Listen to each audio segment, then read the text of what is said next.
Do you know what? I told myself this year that I was not going to get sucked into all these prizes. Like the episode I did with Chris and Alice, where we sat down, talked about our intentions for the year. Mine were, I'm not going to read new releases. And then award season happens. Yep. Me and Sarah did the same thing when we did our first episode of the year. I also said that. Just get completely sucked in by award season.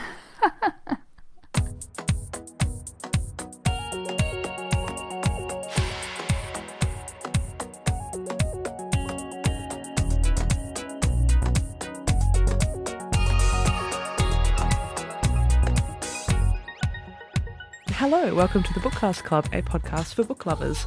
I'm Sarah, coming to you from the Netherlands, and today I'm joined by Jenny, who's coming to you from the UK. Hello. There's been a lot of book prizes that have come out. The long lists have been announced for a lot of book prizes in the last couple of weeks. So today we thought that we would talk about a few of them and just talk about the kind of prizes that we like to follow and do a bit of a book prize roundup. But first, how are you, Jen? Yeah, I'm okay. I feel every time you talk to me, I feel like I say we're recovering from illness in this house, but we are. Well, Robin's recovering from illness. I think whatever she's had, I'm about to get. So I'm really hoping it's not COVID. I think it's just a cold, but who knows at the moment? So we'll see. I'll find out in the next few days. Have you had COVID? No, not that I'm aware of. Ben and her have had whatever it is, and they seemed okay. No, my luck, it'll be COVID and I'll be horrendously poorly with it. But I'm hoping it's just a cold. Okay, yeah, hopefully. I'm doing well. You didn't ask, but I'm doing well, thanks. How are you, Sarah? I'm well, thanks, Jenny. Thank you for asking. Today actually, what's the date today? It's the 19th of March. And today I got out into my little garden, which is a balcony. I have a balcony garden, and I sowed some seeds and stuff and got my tomatoes going in the windowsill. You did as well? Yeah. Oh, nice. What did you plant? I planted potatoes and strawberries. And I planted some stuff a couple of weeks ago. Radishes and lettuce. Okay, cool. Yeah, I put some lettuce in today, and I'm doing a lot of herbs this year. So I did rosemary, thyme, coriander. What's that one that looks like grass called? Chives. And started my tomatoes in the windowsill. And also I went and got lots of bulbs to grow flowers. I was actually looking for tulips, but I think I'm too late. I think tulips have passed us by already. Yeah, they tend to go in the autumn. Tend to do it like September, October time. And they'll pop up like now. Yeah, they're already up everywhere, so I don't know why I thought I would be able to plant them. I don't know. It's not how plants Instant work. growers. Yeah. Yeah, it's been really nice to get out in the garden, actually. It's been quite nice weather here. Feels like spring, and, well, it is spring. But yeah, it feels nice to get outside. Forget how good it is for your mental health. And yeah, I've just generally felt happier the last few weeks just from, being out in the sun. Yeah, me too. So what are you reading? Well, I'm not far from finishing Taste by Stanley Tucci, which I'm listening to on audio. I love Stanley Tucci, and I have done since I first watched The Devil Wears Prada, whenever that film came out. I've loved the man ever since. And he has got a BBC... Well, it probably isn't BBC, but it's on the BBC TV documentary called something to do with Italy, Searching for Italy, where he goes around Italy learning about its history, but kind of through the food. And his memoir, Taste, is kind of similar. Like, it is his memoir, it's his life, but he does it through food, which I really like. I don't know if you'd enjoy it. They're vague memories of you not particularly enjoying books done through the medium of food. Yeah, no, I would not enjoy it, but I'm glad. I think Alice, did you already say this? Alice really liked it, right? Yes, Alice read it. She loves a foodie memoir. But yeah, I'm really enjoying it because I really like him, and some of the sort of anecdotes that are in there are really funny. And he talks about, one of the bits I find him most interesting is he talks about all the sort of catering on the different film sets he's worked on and how decent or not decent they are depending on which country you're in. And he has a really good story about going out for food with Meryl Streep and being served something that looked like a horse penis. I think they might have been in France. Coq au vin. Coq au vin, yeah. What a great joke. I have just finished Severance by Ling Ma, which I read with my book club, actually. And I was a little bit trepidatious about reading it because it is about a pandemic, and my book club voted to read it. And I was like, oh, I don't know if I really want to read a book about a pandemic. But it actually turned out to be really good, and I really, really, really enjoyed it. So Ling Ma is a Chinese-American writer, and this book, what is happening in it is that she is working for a publishing company who are printing a lot of books in China. So she ends up, and she works in the area of publishing that's like the physical binding of the books, and she's like responsible for the way that they actually like the paper and that kind of stuff. So she does a lot of traveling back and forth between New York and China. So she's starting to sort of become a little, because her parents are Chinese, and so she kind of is a little bit familiar with the culture, speaks a little bit of Mandarin, but not very much. And so in going back and forth for this company that she works for, she starts to sort of reacquaint herself with her heritage and her culture. So that's kind of happening, and then an epidemic breaks out, and it starts in China. So this was published in, I think, 2017 or something, so it's pre-COVID. It was very impressive, actually, the way that Ling Ma managed to, because it starts in the same way that COVID did, in that it's starting actually at a factory in China, so people are catching it through packages and stuff, so it's getting shipped out, basically, around the world. And then in terms of how America responds to it and how her company responds to it and how people start working from home, it was like very much in parallel. So I was really surprised. I kind of wondered if I had read it when it came out, I might have thought like, oh, it probably wouldn't happen like that, like how ridiculous. But it was bang on, like where they had the staff meetings about how some people would be working from home, and then they all got a little hygiene packet, and there was all this discussion about wearing N95 masks and how that's better, and there's even people wearing like trendy fabric masks, and that wasn't as good. There was all this mask politics. I was like blown away by it. Really, it was really good in that respect. But then it's not so. Obviously, the real COVID was kind of obviously a lot of people died, so it's very serious in that way. And there's also a lot of important discussions around COVID with like health inequality and wealth inequality and that kind of thing. Whereas in this book, it actually becomes almost like a zombie apocalypse, because the people who catch the disease become like zombies. So it sort of starts off in this kind of very serious parallel to COVID way, and you're like, oh, okay. And then it sort of doesn't become lighthearted, but, you know, it sort of is quite far from reality in that way. So everyone in my book club thought it was actually pretty light going, and so did I. So yeah, interesting. I wonder if, well, I say light-hearted, if it taken a slightly more kind of, light-hearted approach towards the end makes it an easier read than because I guess as it starts off, when not many people actually have the infection, it's more of a thing about, you see all these parallels with the real world, because it's all these things about where you're going to work and do you go home to your family and all that kind of stuff. But then as the disease actually takes hold, because it's a zombie disease, it just becomes like a zombie apocalypse, basically, because the infection rate is enormous. So it just, so then it ends up in a zombie apocalypse situation where she's in a mall, like sleeping and that kind of stuff. And I think, I don't watch a lot of zombie films, but some of the people in my book club were saying that it's quite similar to a lot of zombie movie tropes. So I had no idea it was about zombies. No, neither did I. Yeah, that sounds quite good, actually. It's a bit more the kind of thing that you would like, actually, because it's that kind of gore, but that isn't gory in that way. It's just kind of like a bit, not camp, but you know what I mean. It's just like a bit silly. I quite like that. Yeah, it was really good. I might pick that one up. And then the other book that I am currently reading is Phenotypes by Paulo Scott, which is one of the long-listed International Booker books. So this is a Brazilian novel, so it's translated from the Portuguese by Daniel Hahn, and it is about two boys growing up in Brazil who are mixed race. So one of their parents is black and the other one is white, and one of the boys is quite light-skinned and the other one is quite dark-skinned. So it's actually a little bit about passing and the way, like how the world is different for them.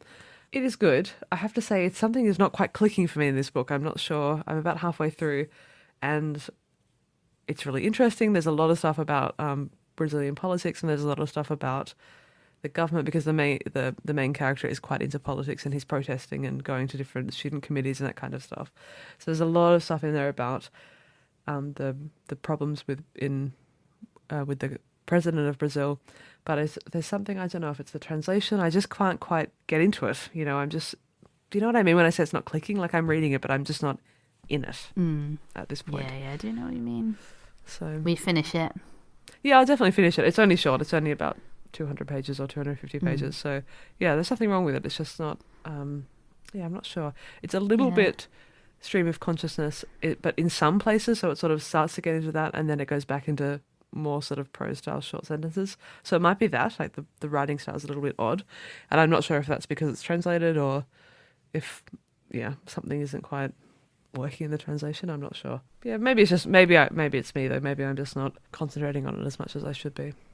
But anyway, we'll see. Yeah, you have to be in the right frame of mind or the right mood, don't you, for a book that sort of needs a bit more effort. I don't know if I mean effort, but yeah, you do have to be in the right frame of mind to read something that you can't just let wash over you, basically. This is where we take a little break to tell you about all the different ways you can support the podcast, some of which are totally free. A really effective and easy way of showing your support is by rating and reviewing us on iTunes or wherever you listen to your podcast. There is a link in the show notes that will take you straight to the Apple Podcast page where you can write a review. And if you listen on Spotify, you can now very easily give us a star rating. You can also share our posts on social media. We're at Bookcast Club on both Instagram and Twitter. You can sign up to our free monthly newsletter where we share even more book recommendations and all the latest podcast news. But the best way for us to find new listeners is by you telling your book-loving friends and family about us. If you want to support the podcast financially, we do have a Patreon account. You can sign up for as little as £2 a month. We offer early access to the podcast, monthly bonus episodes, and our top tier will get you all of the above and personalised book recommendations. We get you to fill in a survey and then we tailor our book recommendations to your preferences. We will also send you books in the post. There are over 15 bonus episodes you can get instant access to if you sign up as a patron today. The link is in our show notes. But however you choose to show your support, we as always want to say a huge thank you. We appreciate each and every one of our listeners. But I guess that brings us on to book prizes. Yeah, so a bit of context to this episode, I suppose. When Jen and I were first talking about what we were going to do for this episode, originally we were going to go through the International Booker Longlist, because that was just announced. But then the Women's Prize has also been announced, and the Stella Prize has been announced, and the Gellick Prize was just announced. So we decided instead we would whip through a couple of those for you and talk about book prizes today. There are a lot of book prizes at this time of year. It really is it's actually crazy. Book prize season. This year and then this time of year, and then also October, November, when there's the big booker. I think the National Book Award comes out then, and the Pulitzer and stuff. They either tend to come out now with a summer winner announcement, or they go kind of autumn, all at the same time. Pre-Christmas makes sense because I guess they want people to be looking to buy gifts and stuff. I don't know why March is the thing, but yeah, maybe because if they do Longlist in March, then I guess they've announced the winners by. Well, I think the Women's Prize is June, so are they trying to hit a summer holiday market? Maybe. Maybe it's just the people that organise the prizes are we want to have a nice party. We want it when the weather's warm. Let's work back outside. From there. Yeah, that'll be exactly what it is. Yeah. So we need it to start at least 3 months before the good weather sits in. Yeah. Oh, dear.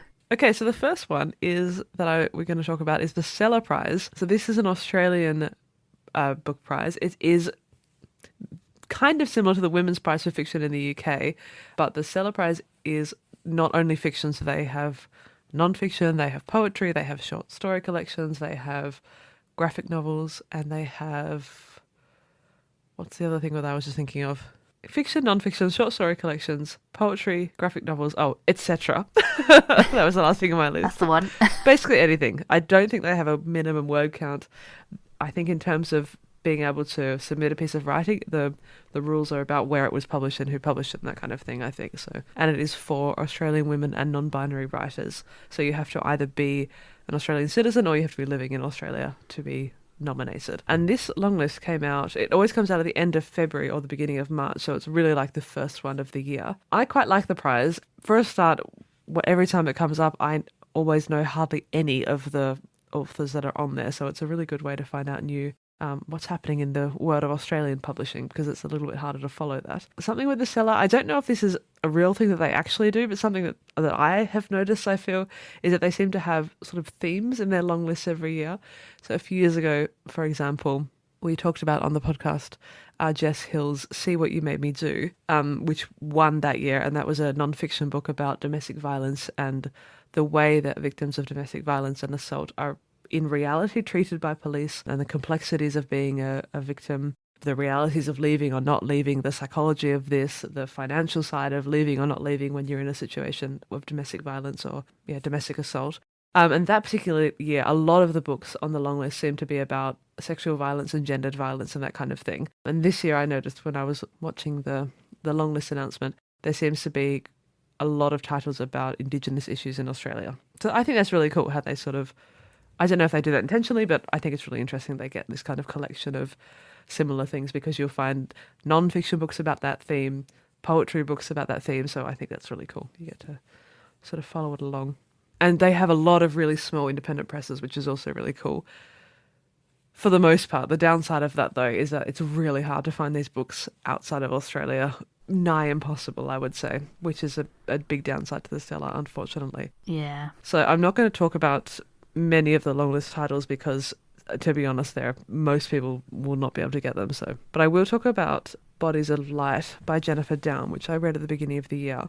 And that one is available on Kindle, I think, or ebook at least, in some form, outside of Australia and New Zealand, so should be able to get that. I don't think you can get the physical book, though. Anyway, Bodies of Light. So Bodies of Light is about a woman who grows up in Australia in the foster care system and is treated horrifically, actually, as she goes through the foster care system. And the way that it's set up, book opens with a woman opening up her Facebook account. She's in the US, and she has a message from someone that she's not friends with, like a message request, and he's the guy who has sent her a message says, "Oh, hey, we don't know each other, but I saw your photo and you look a lot like someone I used to know in Australia who went missing many years ago, and we've been looking for her ever since. If you know anything about her, like if you're related to her or something, I would love to talk to you." And she panics because she is that person and she's living under an assumed identity and she doesn't know how he's found her. And then as she's trying to figure out what she should do, because she knows that he is genuinely worried about her, but she's worked very hard to disappear, she starts to think back to the way that it led up to her living under this assumed identity, and then it goes all the way back to when she was a kid in the foster care system. So it's really, really brilliant. The writing is incredible. It is pretty cold. She's treated very badly. The writing is cold and very effective and kind of clinical and efficient, if you know what I mean, in a way that I really admire. It's just a very well executed novel. I think she knew exactly how she wanted to have the novel done, and it just feels, when you read it, you just feel that she has total control, the writer, of how she wanted it to sound and feel, and the way that it unfolds is just like beat by beat. It's perfect. So I was kind of blown away by it. It was really exceptional. So I assume that will be on the shortlist. The other book that I think is a little bit more available is Permafrost by S.J. Norman, which is a short story collection. And this is, I have heard about this from the Books on the Go podcast because they read it and reviewed it. And this is supposed to be kind of a gothic short story collection, except every single review that I have read about this, so I haven't read it myself, I have read Bodies of Light, but not this one. It just talks about like the vibe of the book and how it's kind of like weird and great vibe, and I love the vibe, but I don't know what they're about. So there are all these like amazing reviews. People are like, I absolutely loved it, loved the vibe. I cannot figure out what these short stories are about. Yeah. But I've heard a lot of people describe it as new gothic. I think it's kind of, I don't think I know what that means. I think 21st century gothic. I think like it doesn't have the historical fiction element from what I've gathered, but let me tell you, it's quite difficult to figure it out. Yeah. What's the author called? S.J. Norman. Oh yeah, I found it. I was just looking it up. Each story represents a different take on the concept of a haunting or the haunted. Exactly, yeah. I quite like the sound of that one. Yeah, it sounds really good, I think. It's sort of, yes, I'll just read a tiny bit of the blurb. This brilliant collection of short fiction explores the shifting spaces of desire, loss and longing, inverting and queering the Gothic and Romantic traditions. Each story represents a different take on the concept of a haunting or the haunted.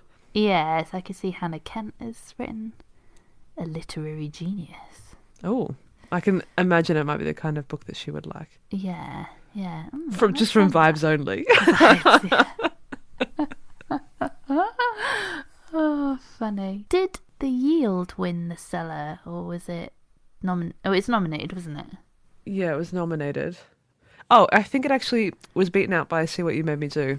They were both, they're both exceptional books, so. Yeah. Oh, and I should say also, See What You Made Me Do is now available in the UK and in the US, and they have reworked it so that all the information is relevant to the UK and the US.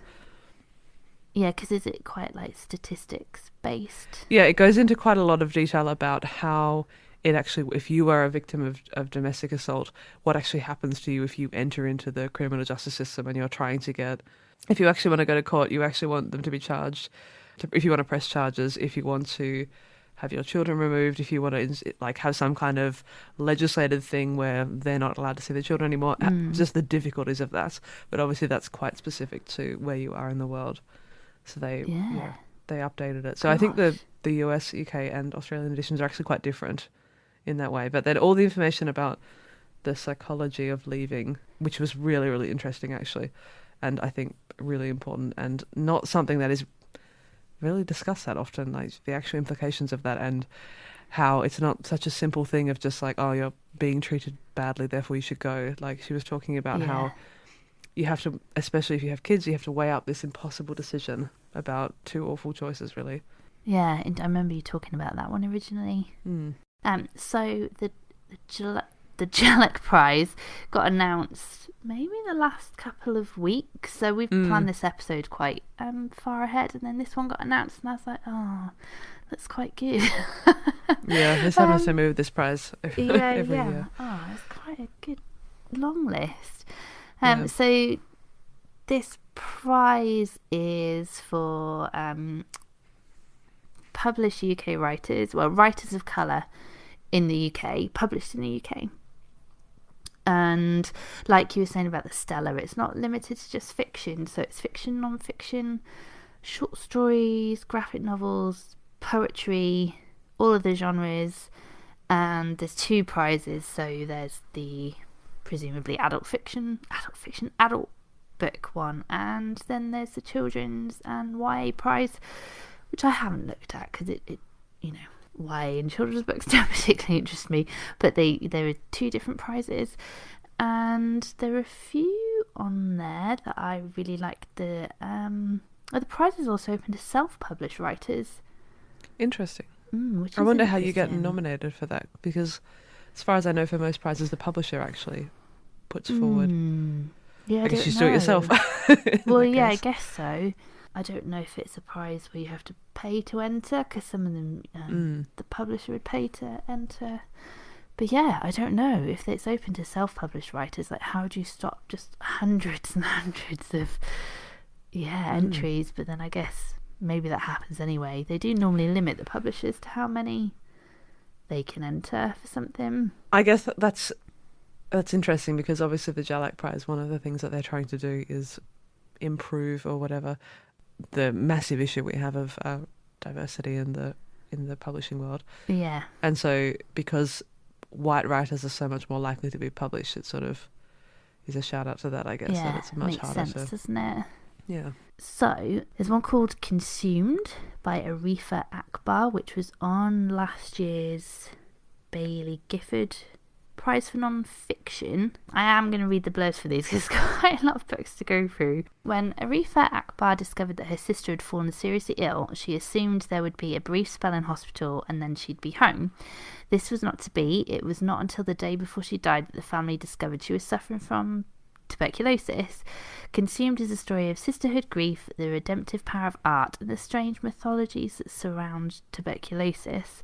I won't read the whole thing, but I just thought that sounded really interesting, and my library actually has that one, so I've requested that from the library. But yeah, I haven't read that much non-fiction lately, so I've been flagging kind of non-fiction books that I really like the sound of. There's one on there called... Oh, I really like the sound of this one. You probably know what I'm going to tell you it's about. So, Keeping the House by Tice Sin or Chin. I'm really sorry, I don't know how you pronounce their surname. Cabbages, the Turkish variety, a prize for their enlarged leaf bud. That's where we put the heroin. There's a stash of heroin waiting to be imported, and no one seems sure what to do with it. But Ayla's a gardener, and she has a plan, offering a fresh and funny take on the machinery of the North London heroin trade. Keeping the House lifts the lid on a covert world thriving just beneath notice, not only in McDonald's queues and men's clubs, but in spotless living rooms and whispering kitchens. Spanning 3 generations, this is the story of the women who keep their family and their family business afloat, juggling everything from police surveillance to trickier questions of community, belonging and love. So I really like the sound of that one. That sounded really good. But then I made the mistake of going on Goodreads, and it doesn't have great reviews. It's kind of like a 3-star average on Goodreads, which usually means people either loved it or hated it, or everyone's a bit meh about it. Well, Jen, with your new DNFing powers... Yes. I could give it a go, and if I hate it, I can just stop. Yeah, Jen's going through for people who don't listen to our Patreon episodes, Jen's going through a DNFing journey where she's learning to DNF. I'm trying to. You're succeeding. Yeah. On our last Patreon episode, sorry, I told you I was reading The Mischief Acts by Zoe Gilbert, and I've picked another book up, which I don't know if that means I'm not going to go back to it. It might do. I think it sounds like you are not going to go back to it. I might not go back to it. Sad times. And then the final one I like the sound of, and again my library has it, is The Khan by Saima Mir. Be twice as good as men and 4 times as good as white men. Gia Khan has always lived like this. A successful lawyer, her London life is a long way from the grubby northern streets she knew as a child, where her father headed up the Pakistani community and ran the local organised crime syndicate. There's a theme in the book that I like. Often his Jirga rule, the old way, was violent and bloody, but it was always justice of a kind. But now her father, Akbar Khan, has been murdered, and Gia must return to take his place. I won't read the rest of it, but yeah, there you go. Sounds good. Yeah, so I kind of like the variety on their list. It's probably, similar to the Stella, because it's so kind of open to all genres that, there's all sorts of stuff on there. There's lots of poetry and short story collections, which I haven't picked out because I probably wouldn't necessarily pick those up. But yeah, if you are into short stories and poetry, some of these prizes we're going to talk about, I've got some great titles on their lists.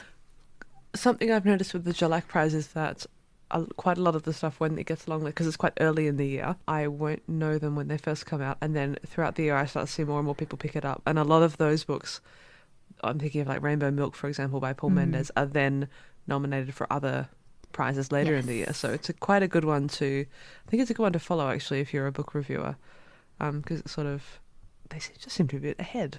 Yeah, it's a good one to follow. I'd forgotten that they announced at the same time, to be honest, as the Women's Prize. Yeah, it's all kind of been a bit out of kilter though the last couple of years, because the Women's Prize have like delayed.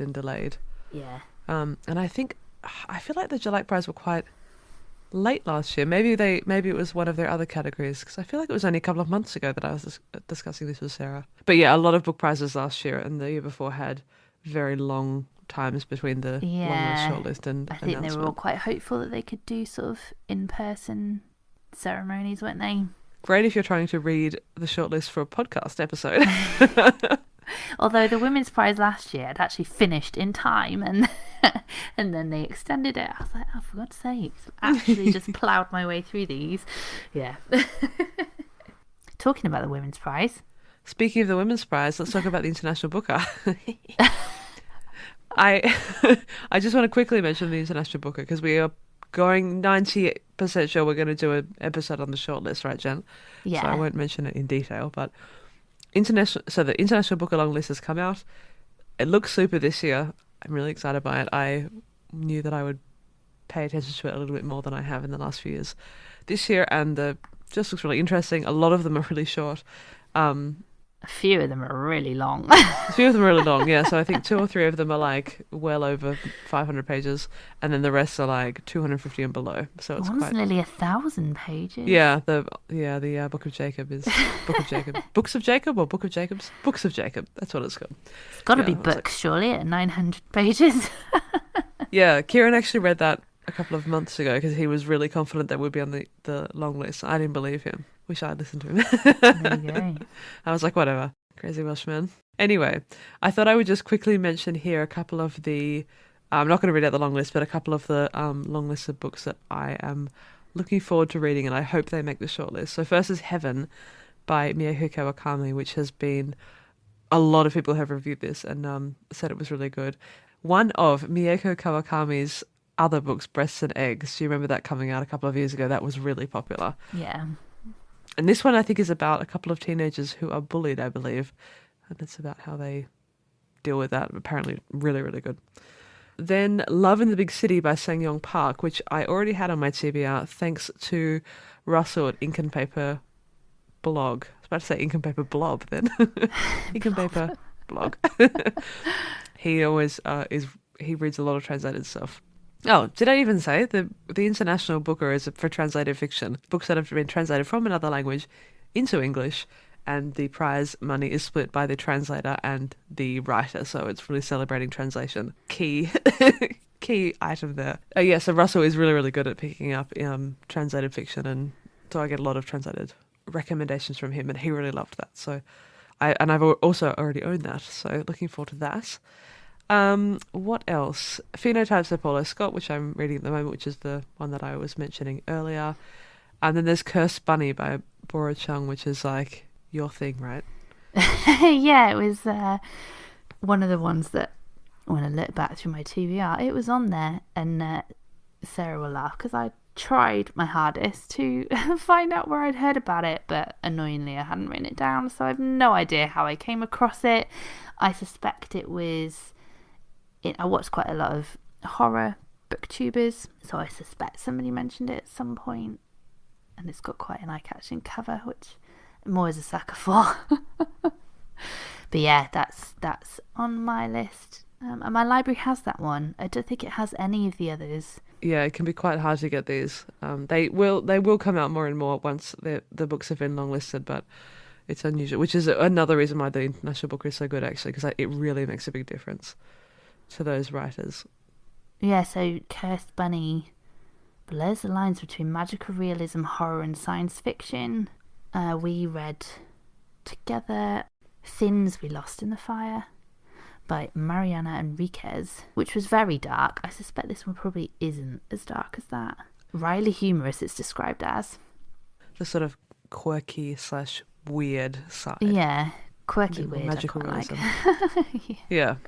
Yeah, and then I'm also really interested in the Book of Mother by Violaine, which is about a girl who has, or a young woman, I think, who has her mother is, I think, very charismatic and funny and all that kind of thing, and very popular, but is actually also really difficult to live with, and they have quite a difficult relationship. And it's about how she manages this, like her mother and the difficulties of managing her mum, because I think her mum becomes quite ill, and it's about their relationship, which is quite strained, and she feels that her mother's a bit performative and that kind of thing. So it sounds really, really good, and they're really interesting. Yeah, I'd written down Love in the Big City is one that I like the sound of. But also Tomb of Sand by Geetanjali Shree. Yeah, so this is the first one to be longlisted for the International Booker that is translated from Hindi. Ah, okay. So that's really cool. Interesting. Yeah, I mean, I have to say, the first thing that caught my eye was the cover. Yeah, it's like a huge tree with a car underneath it. Is that the one? Yeah, and a washing with line, the washing like... line. Yeah, that also looks really, really good. That's one of the long ones, but God, it sounds good. Oh, is it long? Oh no, pick one of the big ones. That's because Goodreads doesn't say how many pages it is. Like luring me into reading a whopper. Yeah, I think it does sound really, really good. So it's about a quite elderly woman, I think she's in her 80s, whose husband dies, and it's about how she sort of finds herself again after this, and she ends up going travelling, I think. So she's living in northern India. I think she ends up going to Pakistan and a couple of other countries, but apparently it's really, really good.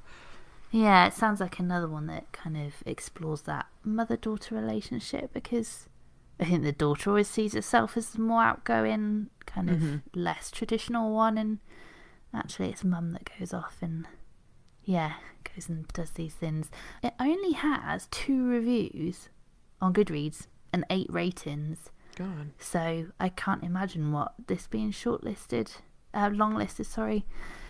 will do for it. It just shows, doesn't it, that some of these prizes must be really, really important to some of the writers that end up on the list. Yeah, absolutely. I mean, even if 3 people pick it up, then she's more than doubled her. Yeah, exactly. Which is, I'm really, really glad it was longlisted. I mean, it just sounds excellent, and it's just really, really wonderful to be able to read stories from writers who are writing from places like that in Hindi. They do a short list, don't they? Yes. So there's 13 on the long list. Because I felt like the long list wasn't very long, so I was like, do they shorten it? Yeah, it's because the Women's Prize is their long list is enormous, so it makes everything else seem small. Yeah. I think the Gellick Prize is only 10, I think, on their long list. Or the Cellar, maybe. Something's only 10. Yeah, so the long list was announced. The 13 was announced back a week or 2 ago. And then I think sometime in April, the shortlist will be announced, which is 6. And then in June, they'll announce the winner. So there's 6 weeks between the shortlist announcement and the winner. I noticed that if you go on... I mean, support your independent bookshops. But when I was trying to quite easily look up some blurbs and some descriptions of these books, Waterstones are quite good at summarising them themselves. And they have a prize section, so you can go into it, and they've categorised a lot of the books by the prizes, which is just quite easy if you wanted to look into them all. Mainly the big prizes, but there's quite a lot of them that they cover that they've put into different categories. So yeah, I thought that was quite good. Right, Women's Prize. Women's Prize. Do you know what? I told myself this year that I was not going to get sucked into all these prizes. Like the episode I did with Chris and Alice, where we sat down, talked about our intentions for the year. Mine were, I'm not going to read new releases. And then awards season. Me and Sarah did the same thing when we did our first episode of the year. I also said that. Yeah, just get completely sucked in by awards season. Yeah, it's just fun. And for some of the smaller awards, especially if there's in the book world, there's quite a community around some of them, like the International Book Readers one. So it's fun. Yeah, it is. So the Women's Prize always has some on it that I don't and wouldn't read. I think we were quite lucky last year that none of those got shortlisted. Yeah, I tend to... It often has quite contemporary books on there, like women's contemporary fiction, which I don't read a lot of. Yeah, I think so. Or commercial. We've described stuff as commercial fiction before, haven't we? Yeah, I don't know if I necessarily agree, but... Because they wouldn't do like a crime novel, for example. No, I guess not without kind of particular literary merit, I don't think. And that probably goes the same for contemporary stuff, but like... Can I just point out, Jen? So the Women's Prize is too commercial for Jen, but she also turns her nose up at the Booker. You're very Goldilocks. I say I like prizes, but really... But I do like to complain about each and every one of them. Yeah. Says me, who always complains about whoever the winner is. With the Women's Prize, I kind of feel like you can predict the shortlist quite easily, which makes me think sometimes some of the ones that they long list, they have no intention of shortlisting them. Yeah, I don't know. Like the Dawn French one last year, I just think, why did you put it on there? Because I really didn't believe that they would shortlist that book. So I forgot about that. Yes. That might be me being a massive cynic, but I can't help it because that's what I'm like. So yeah, there's always a few on it that I'm like, have you just given that a nod? You don't really mean it. I don't know. But the ones that I've kind of flagged as one, there's a few that I want to pick up, and because the Women's Prize often has titles that you'd expect on it, the Paper Palace is one that I thought would be on there, so my library has loads of copies of that, so I'd quite like to read that one. Is it Sorrow and Bliss? Mm-hmm. That's on there, isn't it? Which my library has, so I might read that one. Yeah, I watched Eric Carl Anderson and the videos that he does with Anna James. Yeah, I love them. when they were doing their predictions, and I think she said she really liked Sorrow and Bliss. I was like, oh, well, if she liked it, then maybe I will read it. So Sarah loved it.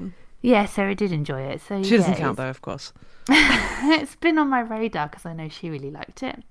And I know she really liked Paper Palace, which is why I want to pick that one up. Yes, there's a few on there that kind of were on my radar anyway. But the ones that maybe weren't, I've written 3 down, and they're ones I hadn't heard of before. So The Sentence by Louise Eldrick. This sounds good. It does sound good, but I hadn't realised it was meant to be funny.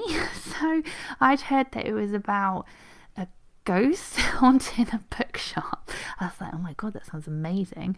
But then when you read the blurb of it, they do talk a lot about humour and how funny it's supposed to be. I don't know. I find funny is very subjective. The impression I have from it, from the humour, just from a couple of podcasts that I follow have covered it, is more about the fact that it's set in a bookshop, so it's more about like book customers. It's kind of a nod to that. Which is fine. Like, I don't think it's. If it's that, I think I really like it. Yeah, one of the book podcasts that I listen to, one of the hosts actually works in a bookshop, and she said that she found it like very. She felt that the author herself has probably worked in a bookshop because it was just like those particular customers, and she was like, "Yep, 100%."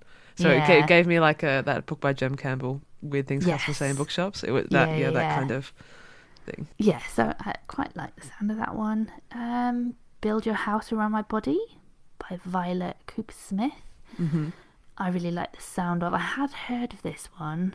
So it's about 2 young Vietnamese women that go missing, but decades apart.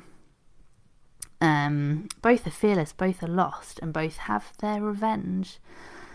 So I think it's got a dual timeline. So set in 1986, the teenage daughter of a wealthy Vietnamese family gets lost in an abandoned rubber plantation while fleeing her angry father, and is forever changed by the experience. And then it's also set in 2011, where 25 years later, a young, unhappy Vietnamese American named Winnie disappears from her new home in Saigon without a trace. The fates of both women are inescapably linked, bound together by past generations, by ghosts and ancestors, by the history of possessed bodies and possessed lands. That is Build Your House Around My Body, which I'd seen a few people predict was going to be on the long list. So, and again, I think my library has that one. My library does not have the next one, which I've had to request that they buy in, and that is Salt Lick by Lulu Allison. Now this one just sounds quite strange.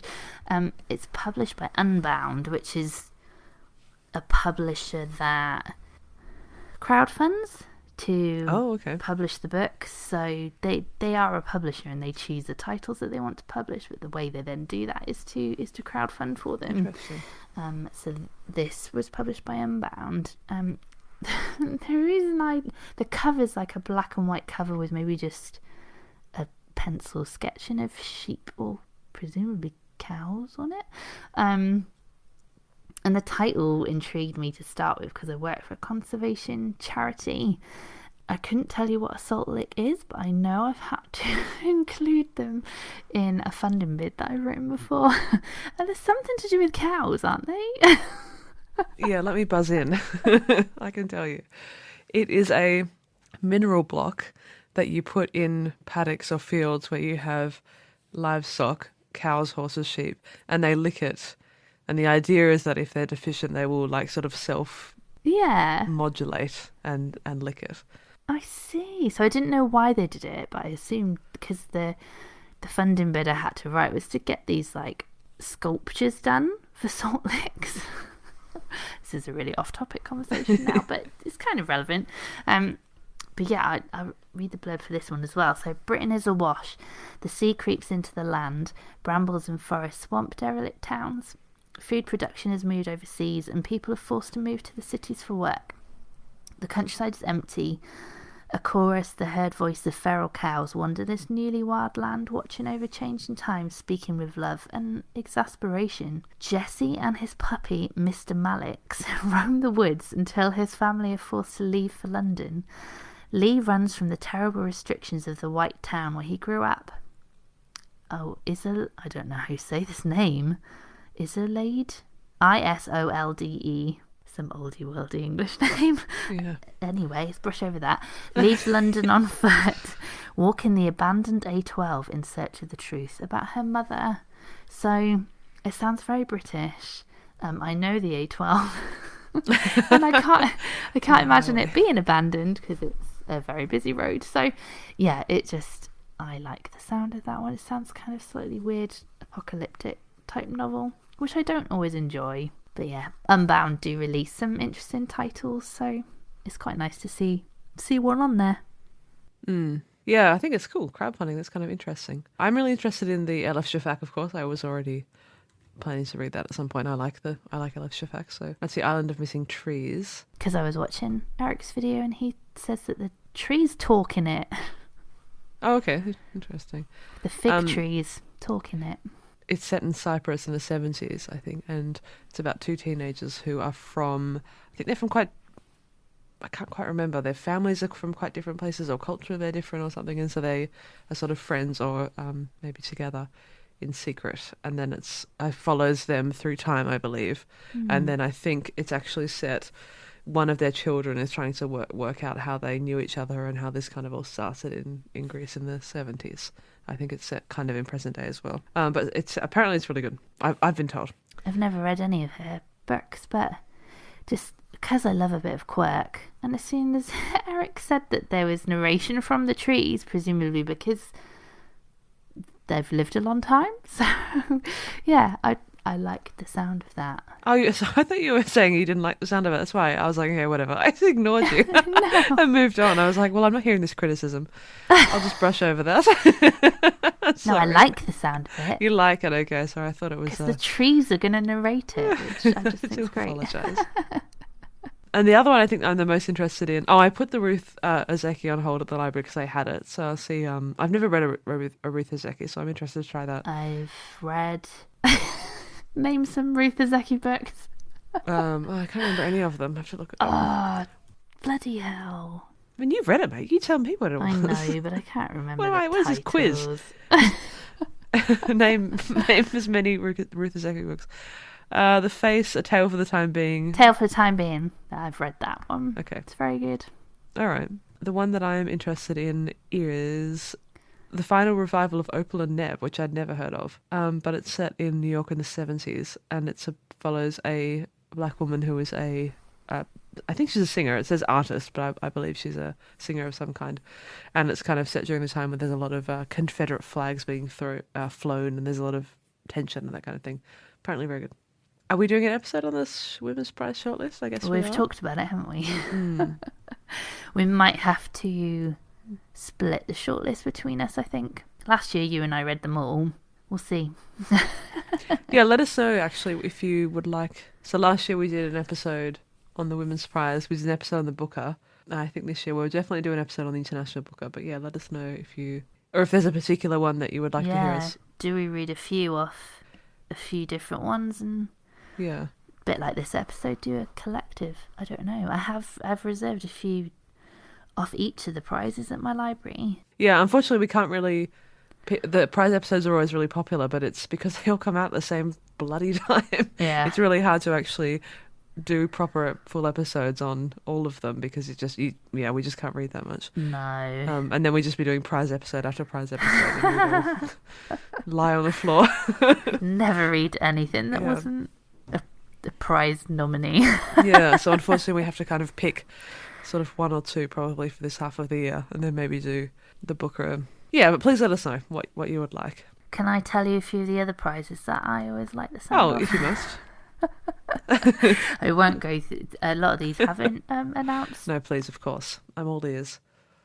A lot of these are, like we said, go the different timelines. So they go kind of September long list announcements, usually for like a November winner type timeline. But I always quite like looking at the Dylan Thomas Prize, which is awarded to literary work in the English language written by an author that's 39 or under.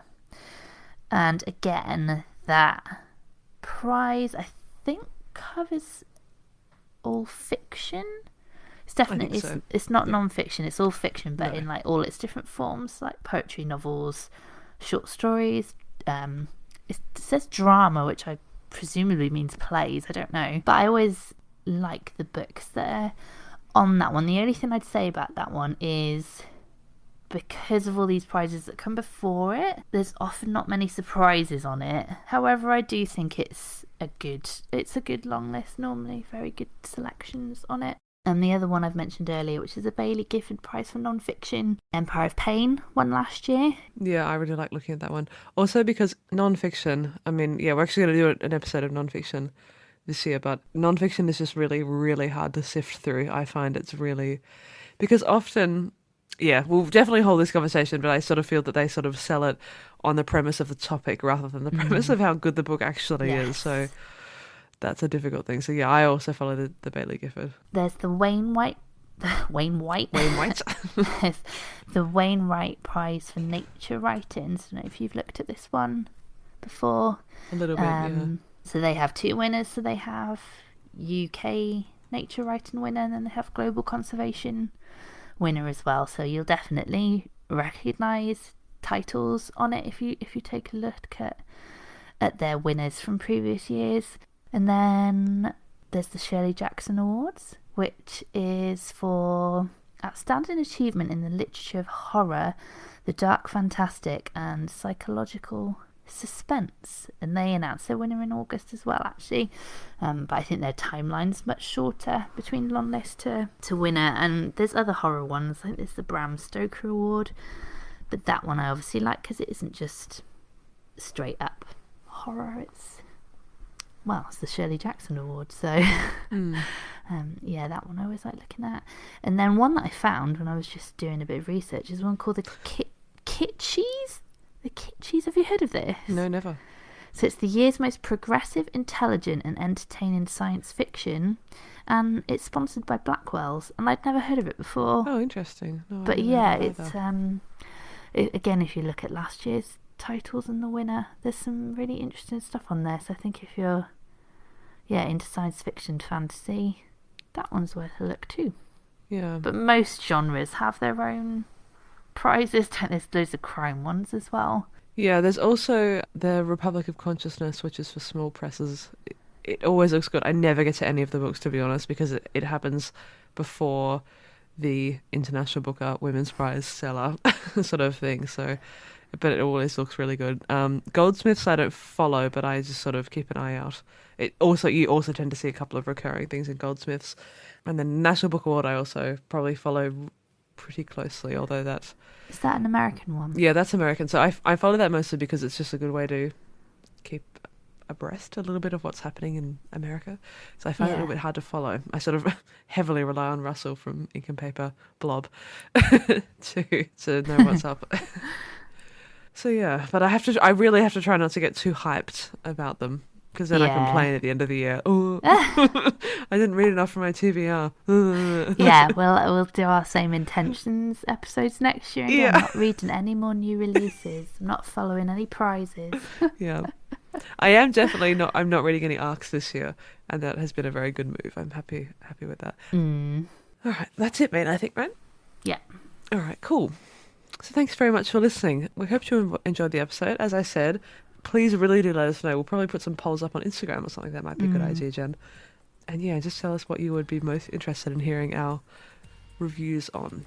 You can contact us on email at thebookcastclub@outlook.com. You can follow us on Twitter or Instagram at bookcastclub.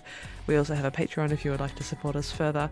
But most of all, thank you so much for listening. The end. Goodbye. We will see you in 2 weeks.